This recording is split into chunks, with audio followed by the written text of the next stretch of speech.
Welcome to the Andrew Price Podcast, now streaming on Spotify, by the way. I should let that fly at the start so that some of you don't think you have to come to YouTube to watch it. It's on Spotify, it's on a bunch of other stuff, but the links are in the description. This episode is going to be all about you. So I asked you to send in your video questions, and a bunch of you did send in some mumbly, incoherent stuff. Make sure I can hear it, and also make sure there's a question in it. I would say that is a key piece of advice to sending in a question. But I picked out 5 that I thought were really good, so we're going to go through them. This week, of course, all over the news, all around the world, really, has been the big event that we've really been leading up to. I am, of course, talking about the Blender Conference, which is a conference every year, normally hosted in Amsterdam, but this year is online because of COVID, because everything is COVID-related, and I'm not going to stand for that much longer. I'm getting sick of everything. The other day I went to Nando's, and I ordered something. And I ordered it at takeaway, and then I changed and I wanted it to be dine-in. So as I was like collecting it, I was like, oh, can I change this order to dine-in? And then they're like, oh, no, we can't do that because of COVID. And I said, but you do have dine-in, right? And like, yeah. I'm like, you do have customers in your store. They're like, yeah, but because of COVID, we can't change it. I'm like, oh my God, lazy. As soon as this vaccine comes out, man, I'm just gonna be screaming like it's fixed. It's fixed. What's fixed, sir? They fixed it. Put it on a plate. Do it. Do your job. God damn it! I'm sick of this. Oh man, you can really feel the pressure of like being stuck in a place, stuck in your home, more confined than you normally are, and it's just kind of like this. Like the water in the Titanic, I don't know, but like as it's like building up, you just gotta, and you just gotta have an outlet. And some people do take their outlet to the streets, as you can see. But anyways, yeah. So Blender Conference was online this year thanks to COVID, and actually I kind of liked it, believe it or not. Normally, each presentation at the Blender Conference is like 30 minutes to 60 minutes. And let's be honest, most people are not, public speakers. Some of them, it's their first time speaking. And let's just say it's the least efficient way to convey information when you're sitting in the audience of a 60-minute presentation by a very highly skilled engineer, but has not done speaking before. So this year's was instead, Ton Roosendaal, the founder of Blender, said, instead you get 2 minutes. So figure out what you want to say in 2 minutes, and then we're just going to play it all in one video, one after the other. And so I think they picked like 60, so it became like 2 hours.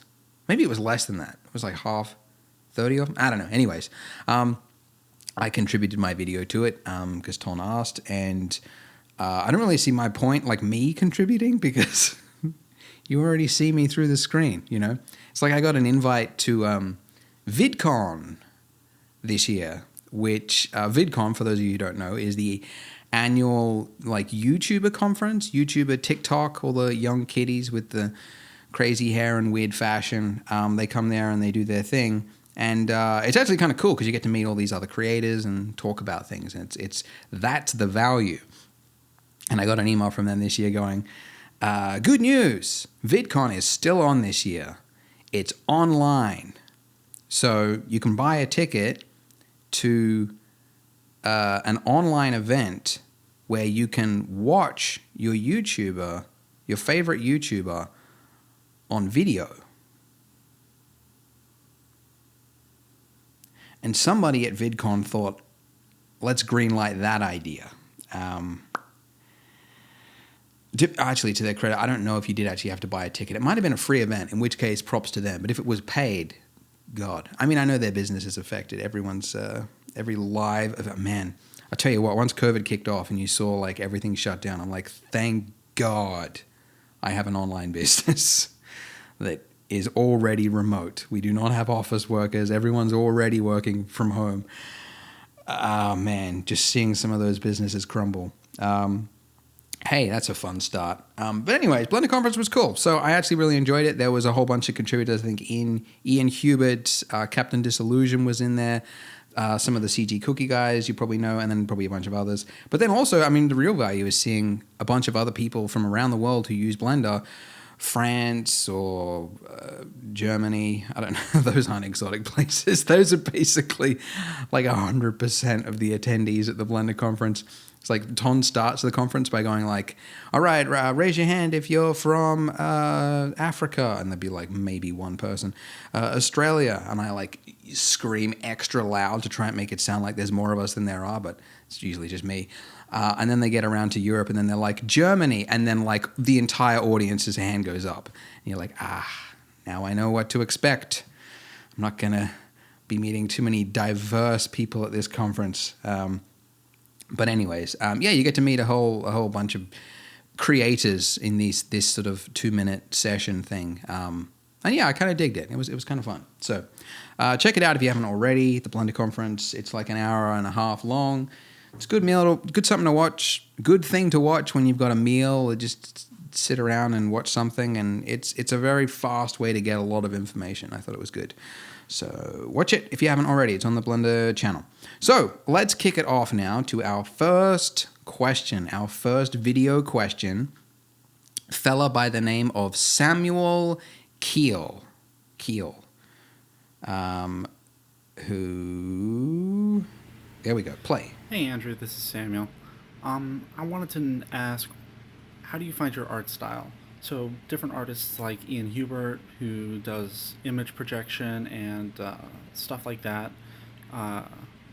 He has a very defined art style. Ducky with his 3D Ducky with his procedural, abstract sci-fi stuff, and then Carl Poiser with his really cool floaters like in the sky, big mega sci-fi ships and stuff like that. Do you just actively seek out different styles and try different things until you find one that you like, or is it just something that comes naturally to you? Good question, Samuel Keel. Very, very good question. That is it's probably one of the top questions a lot of beginners have in art is, how do I find my style, right? Because it makes a lot of sense. Like if you wanted to just capture something realistically, you'd pick up a camera, right? If you're drawing or if you're creating something in 3D or something that allows you to infuse your personality into it, you want to do that. That's why most of us got into it, because we saw, some amazing interpretation of a landscape that somebody painted where the lighting pops and the curves and the shapes, and it just kind of like looks great, right? And so we want to do that. That's what we want to get into. But I think it is a very, very big mistake to try to create stylized work without the understanding that comes before it, right? So as an example, let's say you wanted to copy Sparth, right? Sparth is, I think he was the art director on Halo. He's probably the #1 artist on ArtStation in terms of followers. Very, very popular artist who creates like environmental landscapes that are painted, right? And they got these kind of like bold colors and like really interesting shapes. And every single one of his images, like you look at it and you just go like, wow, that is cool, right? And here's the thing. If you're a beginner, you don't know what actually makes it cool. You could have a guess like, oh, it's something to do with punchy colors or something to do with shapes, right? You could imitate him, right? You could put his like on your screen on the left and then start painting and draw something else to that style. And the way he draws, the character that's standing in front of the landscape, kind of copy the same sort of shapes. But without knowing what led to the decisions of each one of those brushstrokes, you will end up with a very confused piece. So, for example, actually, I the other day I typed in Sparth into ArtStation and it pulled up artworks, right, as a default. Not the artist, but the artworks. And I realized there was a bunch of people who were creating Sparth-inspired artworks. And it was done in the style of, right? It was like inspired by Sparth, but you could tell it was obviously not as good.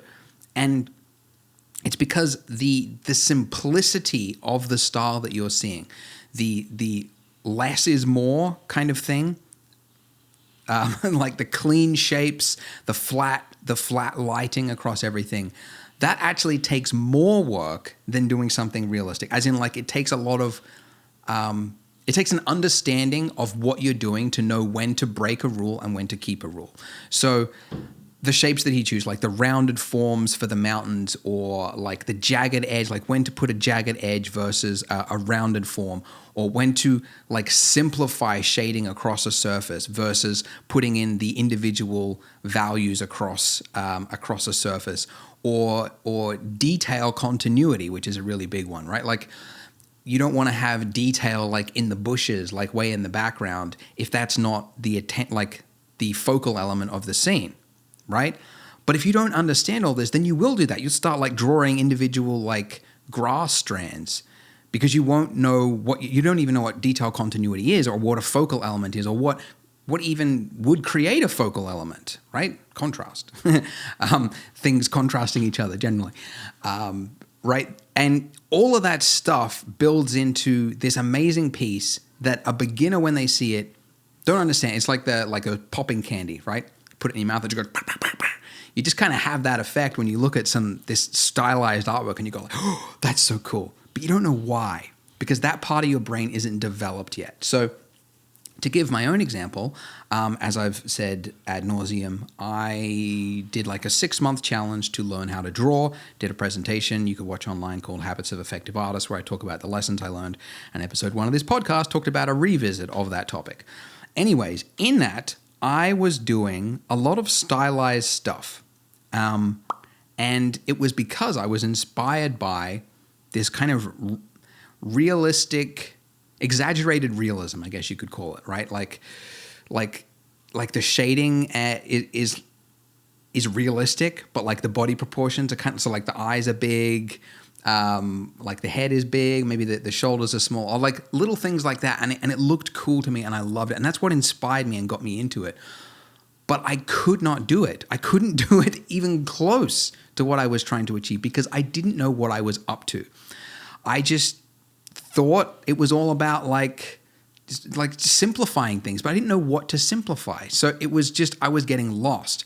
Then I this year, or I guess last year, I got back into drawing. And then I eventually realized I'm just treading my wheels. I'm not getting anywhere with this. I need to go back to realism. So I did the hard process thing I didn't want to do, the fundamentals of making a realistic face, because it's time consuming and it's kind of boring. It's recreating an image one-to-one that you can already see photographed. What's the point of that? What's the value of that? But I decided to do it. And I realized as I was doing piece after piece after piece after piece that I was learning things. I was learning that like each brushstroke has kind of a gesture to it, right? A little bit of an emotion. And when you simplify something, when you put more detail in one area, your eye is drawn to it. And when you put less detail, it actually helps the picture because your eye is now drawn to the thing which is more detailed. So instead of drawing like all the detail across a cheek, you could kind of draw like one patch of it, or it's hard to explain, but this became clear to me as I was doing the realistic stuff. And I learned which parts you could break, which rules you could break to discover, to create something which is different to reality. And then I did this recent piece, which I've been doing like a lot of recreations from movies, like taking a still frame from a movie and then trying to recreate it, because movies tend to have a lot more interesting lighting than photographers do.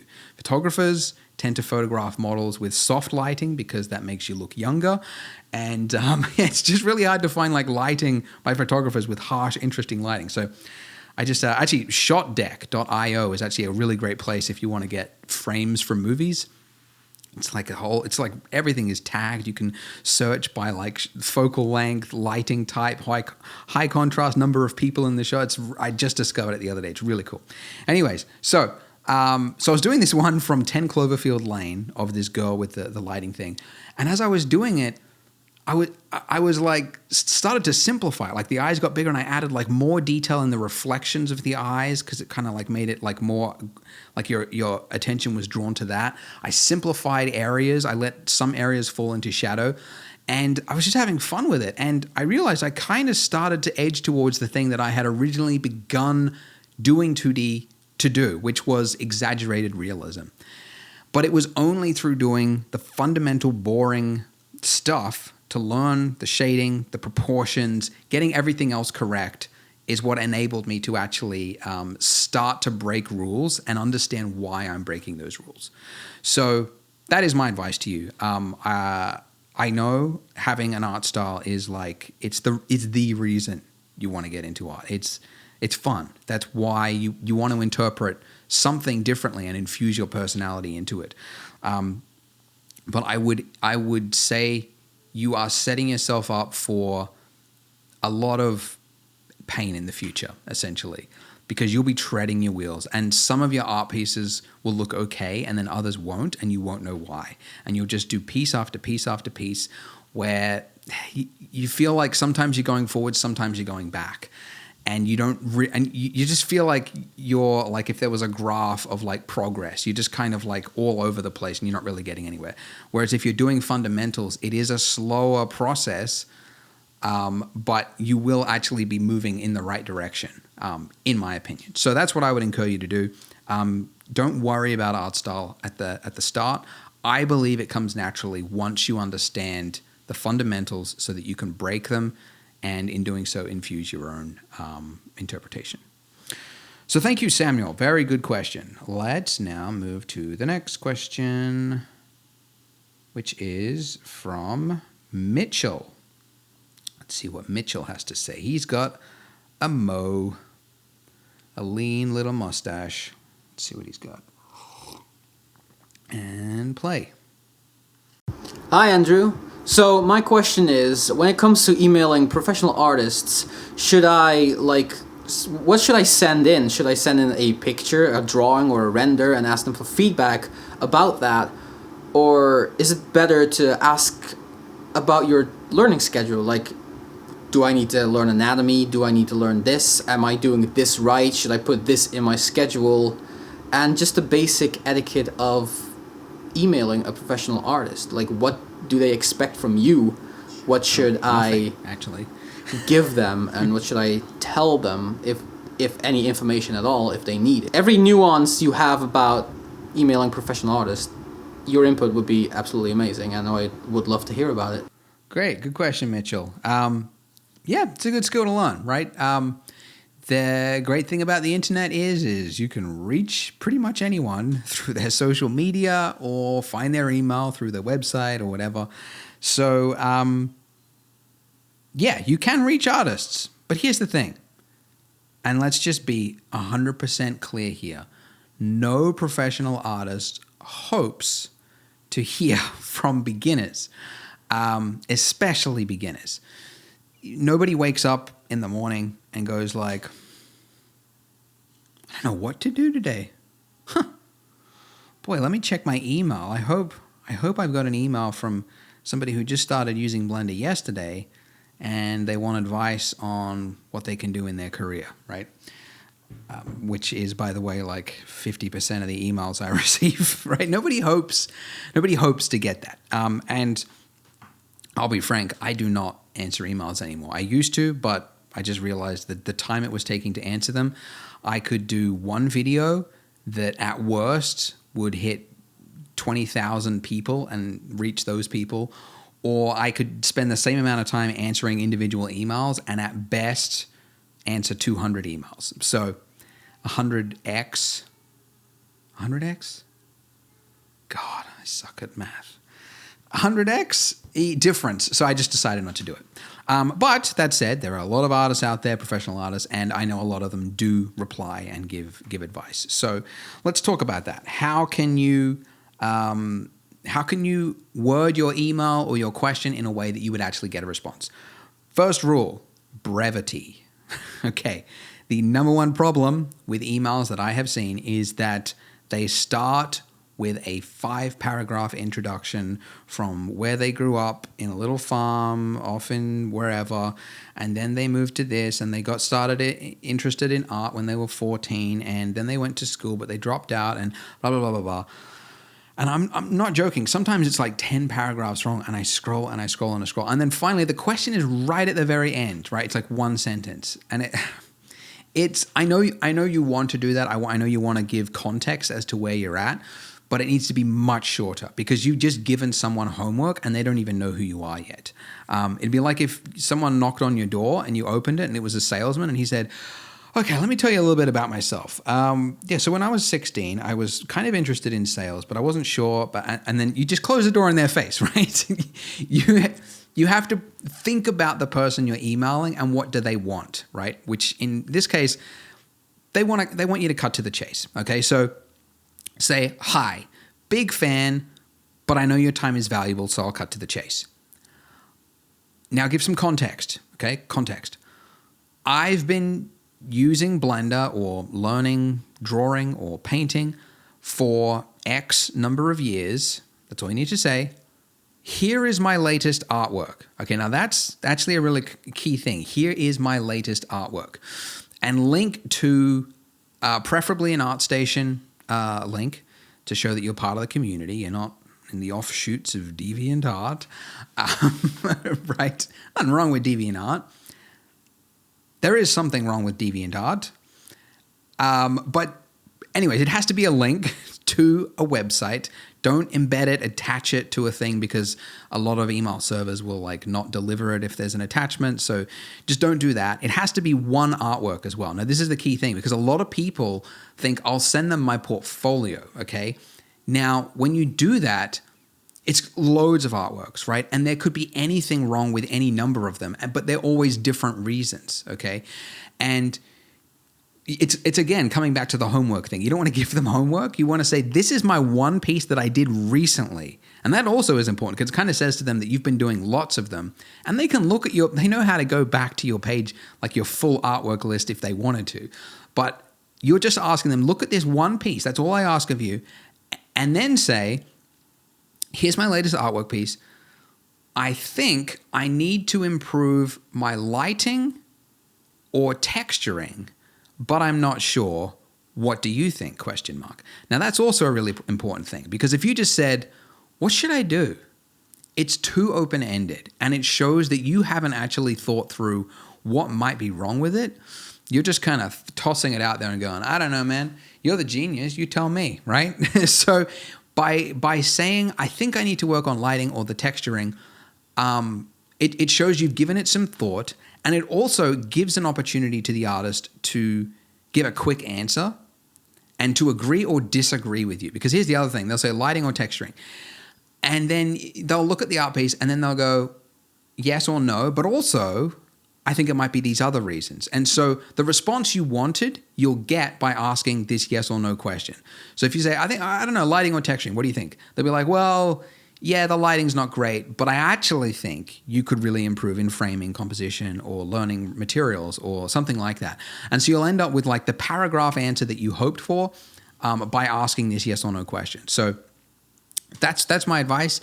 Don't feel down if you don't get a response. I would guess if you sent out 10 emails to your 10 favorite artists, you might get a response from one of them, okay? That sounds rough, but especially if you're going after like some of these top guys on ArtStation.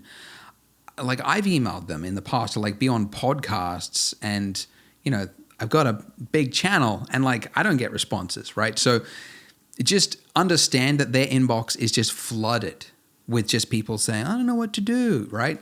They can't answer everyone. So a lot of them just have a simple rule, a hard filter of just no. I do not answer questions from people. And you have to respect that, right? Unless you're paying them, they don't owe you anything, right? If you really do want to get mentorship, there are services available. So actually, a lot of independent artists actually now through the internet are doing like deals of mentorship. So they'll, you PayPal them $400, and then they'll do a month of mentorships, like 4 calls. You can email them your work, sit down, have a call, one-on-one, ask them as many questions as you want. And it's so much cheaper than going to school, and it's a far better experience in my opinion. So Mentor Coalition is one of them, by Josh Lynch, and he's got a bunch of artists that have joined him. But there's also, I've just seen people on their websites or even in like the bio of ArtStation or whatever. So take advantage of that. Cool. Yeah. Before we get to the next question, a little advert, 2 adverts. One of them you can already guess because I do it all the time. Polygon. So the latest things that we have uploaded to Polygon have been new Photoscan ground materials, which are like 3 meters by 3 meters, large captures, and they are ultra high resolution using like the highest quality standards. So they're sharp. They've got loads of photo coverage, like 500 to 1,000 photos per Photoscan. They're available in up to 8K resolution. And because it's 3 by 3 meters, it means that you can tile it across a terrain and you'll see less tiling. To put it in perspective, if you had a 1 by 1 meter texture and you had to tile it across 100 meters, that'd be 100 times. But a 3 by 3 meter one only has to be 33 times. So that's a 67% reduction, right? 66 point whatever. So those are really cool. And then we also just released a new marble generator as well and some marble static assets. So this is if you're doing ArcViz, if you're doing anything that involves a marble object, we found them to be very hard to find high quality marble, and especially of the different types of marble that are out there. There's so many different types, and a lot of them aren't even named correctly on texture sites. And it's hard to find ones that are tiled. It's hard to find ones that are slabs. So we built a generator that I'm going to reveal something here. I was looking at how much it cost to build. I don't want to say it. I was looking at the stats of how much money we've spent per release, and the marble generator, I don't know if people have been incorrectly logging their time, but I believe we have spent over $100,000 on it. Oh, but I think it was also for multiple releases. There was static assets, and I think there was also, it included Terrazzo, so it's 2 releases. But then I think there was some tile stuff in there that we can use for other stuff. But I was like, oh my God. But anyways, we put everything into this one generator. And it's got all the different types of marble you'd ever want, like 24 different types of tile, herringbone, square, rectangular, mosaic, basket weave, any type of tiling you could imagine. You've got all the properties, and then you just hit export and it loads into Blender. So that's available at polygon.com. Polygon.com. Poliigon.com. Create better renders faster. And the second advert is for my email newsletter list. There is so much going on in the 3D world every week that you can't keep up on it, right?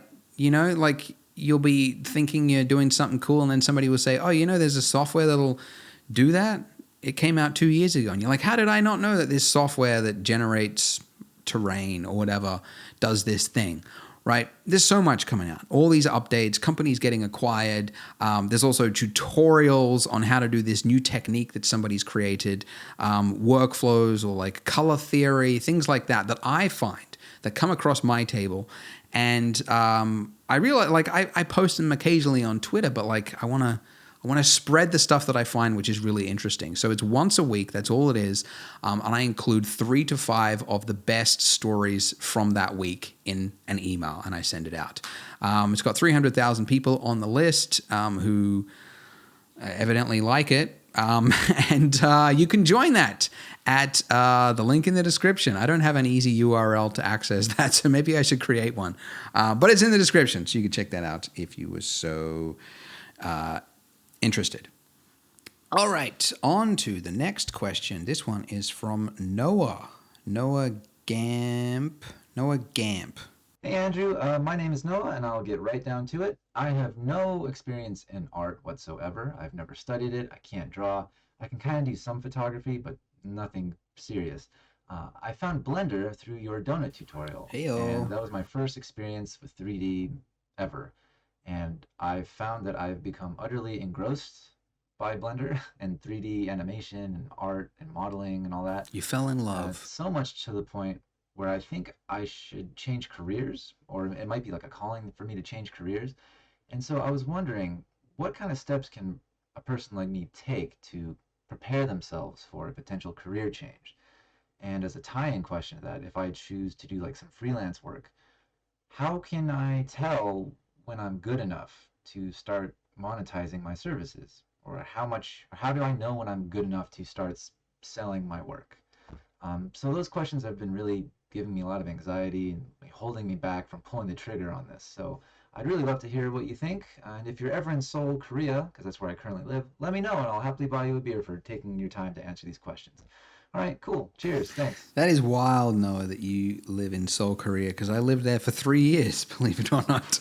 My wife is Korean, and we met when she was studying in Australia and then had to fly home to continue her studies. And because I can work from anywhere, I just lived in Korea for 3 years. So I spent a year in Nonsan, which is where the big army, like where most people do their army training, the what's it called? Basic training. Yep. And then 2 years in Bucheon, which is like half an hour by train out of Seoul. So that's wild. Anyways, I'm not there anymore, but maybe I will again. Anyways, your question was kind of two questions. It said, any advice for transitioning out of one career into 3D? And how do you know when you are ready to monetize your services, when you can actually be paid for what you're doing? Good questions. It goes without saying that you shouldn't do anything stupid. If you've got regular income at the moment and you have just started learning 3D, do not quit your job. Do not quit your full-time job. Stick with it, because you need to, you got to build up, right? If I wanted to become a programmer, and I quit what I was doing today, I would probably have to sell the house because my mortgage would collapse, because I'm not going to be able to be at a level that somebody would need my services to pay for it for a long time. So take that into consideration, right? Like, I see there's a great book, Originals. I think it's by Adam someone. But yeah, it talks about how like the myths of this sort of genius people we imagine, right? Like we imagine like a lot of entrepreneurs like take these big risks, right? But actually, if you look at what a lot of successful entrepreneurs and business owners have done, they're actually risk averse. Like Richard Branson, the Virgin Airlines guy, I always confuse him with Russell Brand. That's the comedian, different one. Richard Branson, Virgin Airlines, before he started the company, he made a deal with Boeing whereby if the business failed, he could give the planes back to Boeing. So basically removing the risk of starting the business. So I think Steve Wozniak and Steve Jobs, they had full-time jobs before they actually went full-time at Apple, right? Like as they were building the company, getting it to a point that it could actually, work. They had full-time jobs. Those Wabi, what's the name? There's like eyeglass startup company that kind of like disrupted the eyeglass industry. Wabi, what's it called? I don't know what their name is. Anyways, they did the exact same thing. They just, even when they got funding, like they were still like full-time at another job or something. But anyways, point is don't take a big risk. Stick with what you're doing. I assume you're a teacher in Seoul, because why else would you be there?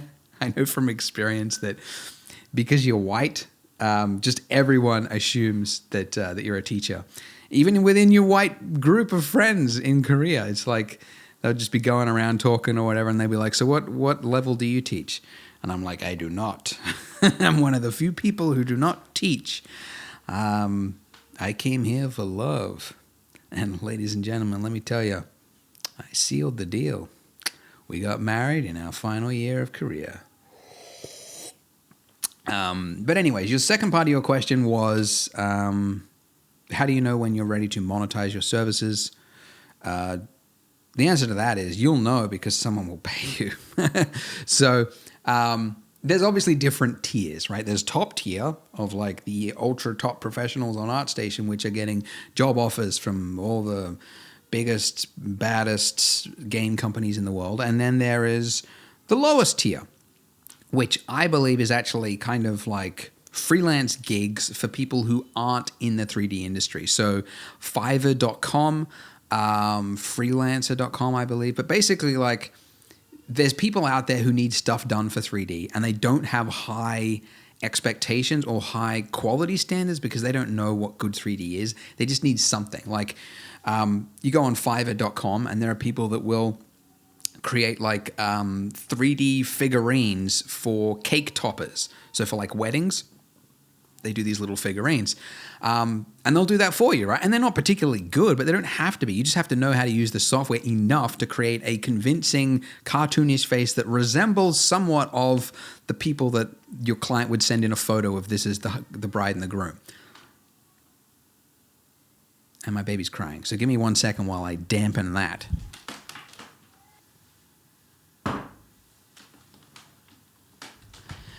The wonders of working from home, huh? As I said, a little frustrating. But anyways, so you'll know, you'll basically know because somebody will pay you for work. So I would start in one of those places, like literally go to Google and just type in like 3D artist hire or 3D hire or something like that. Like put your mind in somebody who's not in the 3D industry, who needs a job done, like 3D printed cake toppers or I don't know, little knickknacks, little 3D printed things for custom camera equipment or I don't know, like a 3D logo, right? What would they type into Google in order to get it? And then just go to those sites and just become one of the people on the sites. And then you'll also probably want to learn like sales and marketing to figure out what to put on your page to a point that people would want to pay you. But do that. And yeah, it's not the highest paid work, but you got to start somewhere and that'll give you some skills and you can eventually work your way up and maybe reach a point where you can be full-time doing that and you can actually start to, improve your work to a point that you can work your way up and work at a company one day or something else that you enjoy. So that would be my advice to you, Noah. All right, next question. Hey, you're on here twice. How are you in here twice? This is unacceptable. Noah is on twice. All right. This next question is from Alan Plains. Hi, Andrew. I tried recording one. I don't know if it uploaded, so I'm just going to do it real quick again. My name is Alan Plains, and my question is, other than a 3D skill, what other skill has had the most impact in your career that I know you took a business course, I think, some time ago. You said it cost around $2,000. So I'm curious what other skill in 3D has had a huge impact on your career that you think, wow, thank goodness I learned that outside of the world of 3D. Thank you for everything. Hope this is an interesting question. It is, Alan. Good question and very well asked. That, guys, is the quintessential how to ask a video question. Short and to the point, this is my question. Bam. And also vertical as well. I like that because I can put it like next to the screen. It doesn't have to be widescreen. It's one of the one cases you can go vertical, guys. Actually, vertical's not so bad nowadays, is it? Like 5 years ago, it was all like never use vertical when you're filming something. But now, most of the apps we use, we watch it like vertical. So like Instagram and everything is vertical. It's not so bad. Anyways. Okay, good question, Alan. So the good thing about the art world is that they're all interconnected. Right? All the art mediums, if you learn one thing, it'll be applicable to another. Like if you learned how to sculpt in clay, it would probably be applicable to painting, right? You'd learn volumes and that would help you with the shading of this. If you learned like color grading for video, that would help you with grading in 3D. And likewise, if you learn 3D, that would be applicable to drawing because you'd already know something about perspective, et cetera, et cetera. So pretty much any hobby within the art field will help you. So I know myself that that drawing has helped me to understand proportions better than I think a lot of 3D artists I've seen that actually just do really good sculpts, but they don't realize that the eyes are just slightly off or the head is too big or the ears are just slightly in the wrong position. Because, and I think it's a constraint thing, right? Like a limitation. When you're just drawing with like a pencil and a paper, that's all you have. So when the ears are in the wrong place or the eyes are in the wrong place, you feel it because there's nothing else to distract you. But when you're sculpting, you have all this extra detail. You got layers, you got topology, you've got the light from the 3D view. You've got all these things that could kind of distract it and hide problems that are clearer in another medium. So that's why I think learning different mediums can help you. Like photography, as an example, that's a really good one, because all you have is what's there, and you have to make do with the things that you have to photograph, right? If you're photographing a bride and a groom or something like that, you have to make do with the lighting that you have. And so it's all about like, how can I use what I have here to make it work? Whereas in 3D software, you've got unlimited possibilities. You could do whatever you want to make it look good. So you would have to learn in photography like composition, framing, stand between a doorway so it cuts off the edges, tilt the light, like make them face this way or something like that. And then likewise in 3D, I know that like I've learned that when you tip the light in just the right direction, the light hits the back of the head and it creates like a rim light around it. Whereas I've seen a lot of photographers don't understand that. And so they'll create a subject on a background that is of similar value to the subject, and therefore the subject just blends into it, right? It's like a dark head against a dark background and they just disappear into it. So learning one thing will help you across other fields, right? So there's really no like, like I recommend this. Drawing, I mean, I could recommend drawing, but it's a really long process to learn drawing well. It's definitely painful.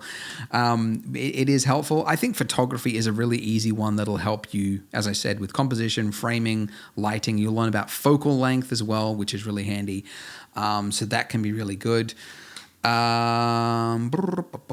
else?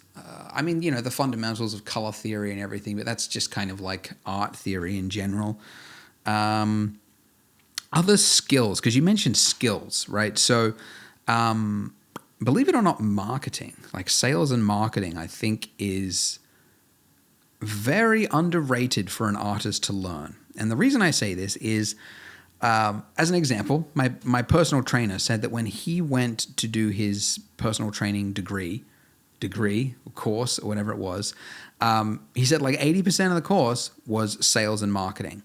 And that was because the teacher said, then most of you will fail at this, right? Like the number one reason most personal trainers drop out is that they can't find clients and they can't keep clients. So it would be a disservice for me to just teach you about personal training, because most of you won't ever get to practice those skills because you won't have clients. You won't have a regular income in order to keep doing that. So 80% of this course is going to be about those two things, how to get a client and how to keep them. So, and fair call, that's a very good point. And I think the same applies to being an artist. If you have to sell your stuff, you have to put your work out there.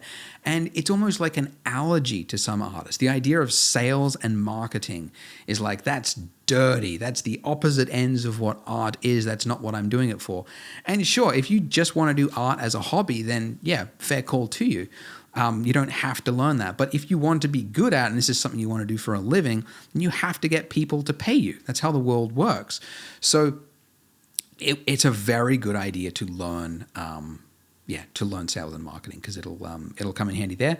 Another one, the art of learning, like learning how to learn. So every artist needs to self-teach, whether you go to school or not. It doesn't matter, because once you get out of school, it's not like your journey is over. Every artist keeps learning for the rest of their career.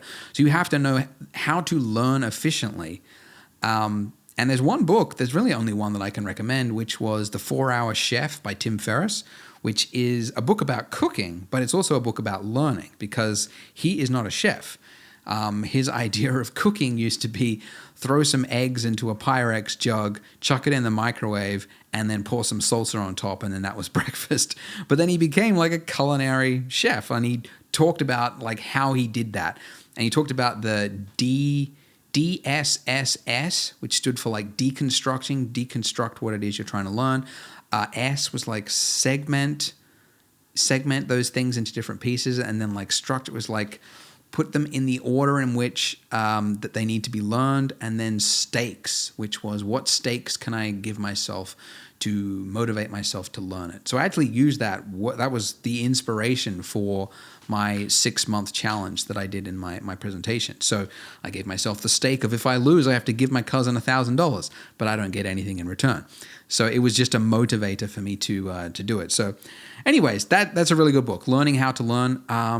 Graphic design, that'll teach you about, believe it or not, design and what good design is, the Gestalt principles, like spacing between elements, and that can help you, just in your 3D work as well.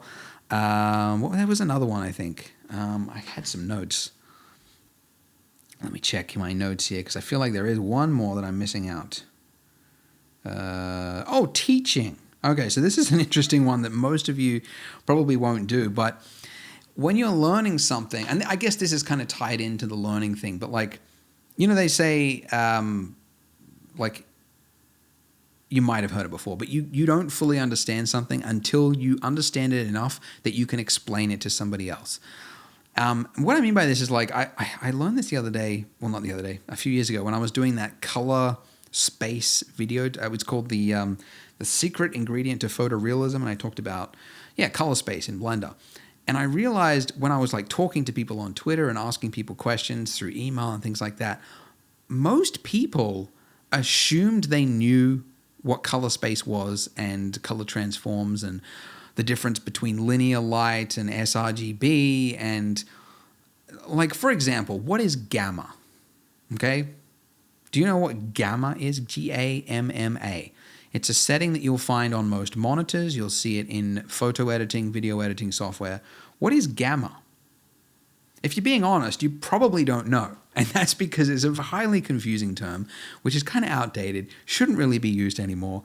And it's something that sounds like if you were too confident, you'd be like, I know what that is. It's like a setting in your thing, and you change it to 2.2 and you're good to go. But what is it? What are you actually doing with it? So as another one, what's the difference between a 16-bit TIFF and a 16-bit PNG or a 16-bit EXR?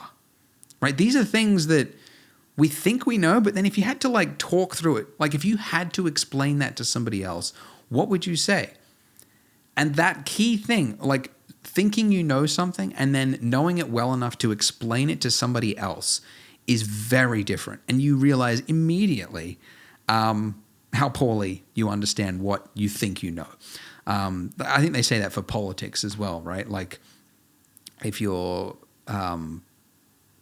if you think you understand a point and you end up in a conversation with someone and you're talking to them, you can end up embarrassed because you don't understand. You don't even understand the thing that you're arguing about. And they can just be like, that's not even how it works, or something like that.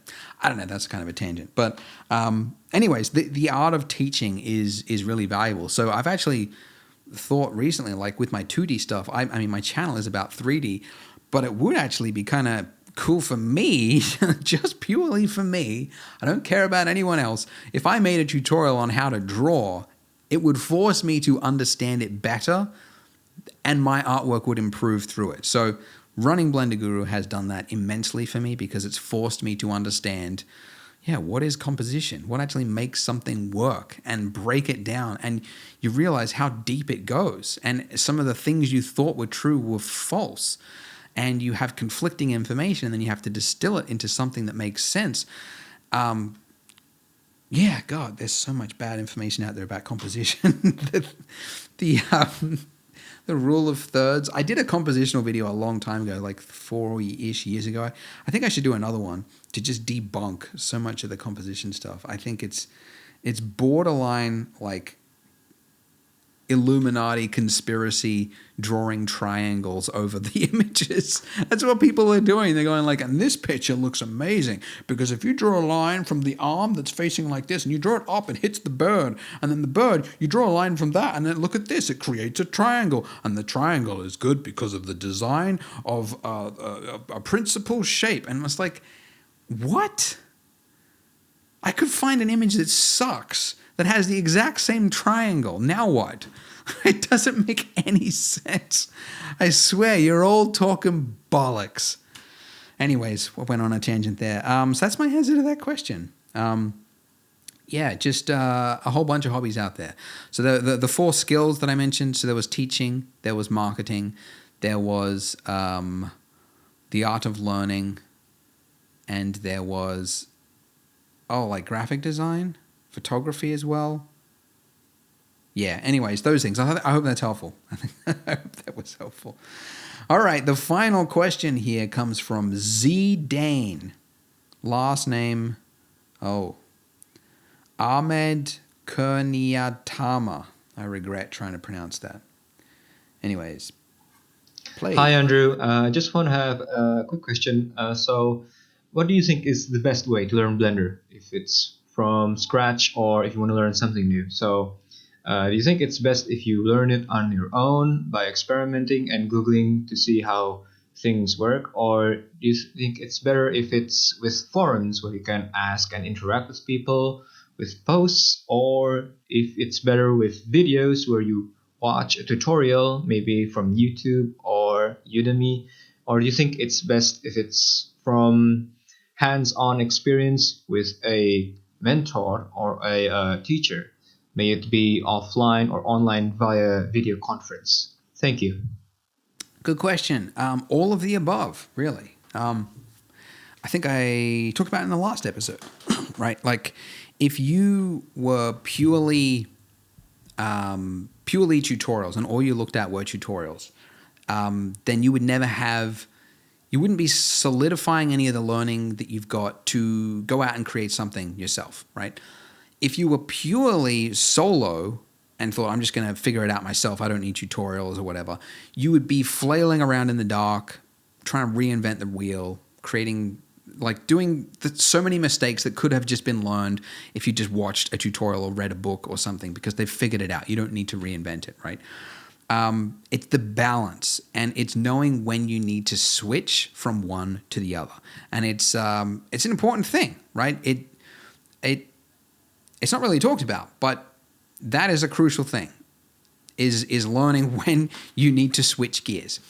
You also mentioned, like, do you need to go to forums and be in a community? Should you talk to a mentor? I think it'd be helpful to have, like, if this, then that statements. I'm not a programmer, but I'm familiar with what that means, if this, then that. So coming up with kind of like this rule book for yourself, as an example. So if I find myself stuck because I'm trying to create something and I don't know what to do. I don't know how to put the hole in the mesh. I don't know what the lighting does, whatever. And I feel lost and I feel like I'm not getting anywhere. Then find a relevant tutorial, okay? Because it's clear I'm missing information. Maybe I need to learn some of the fundamentals of modeling, and it's a completely separate thing to what I was learning, but that will help me related to that. If I feel myself getting bored, that following tutorials, because I keep watching so many tutorials and they seem easy at this point, and I feel like I'm not really learning, then go out and create something myself. So I talked about in the last lesson, like having like a one-to-one sort of ratio, like one tutorial and then one free solo project, one tutorial free. I mean, you could switch it up. I mean, you could go 3 to 1 or 1 to 3, depending on how confident you are. But having that balance, I think, is really helpful. Going back to the other two you mentioned, if I feel like I'm running into a problem and I'm just bashing my head against a wall because every time I hit render, it comes out black and I don't know what to do and I can't find anything online, then join a community and ask the question, right? Blender.stackexchange is a good one for questions.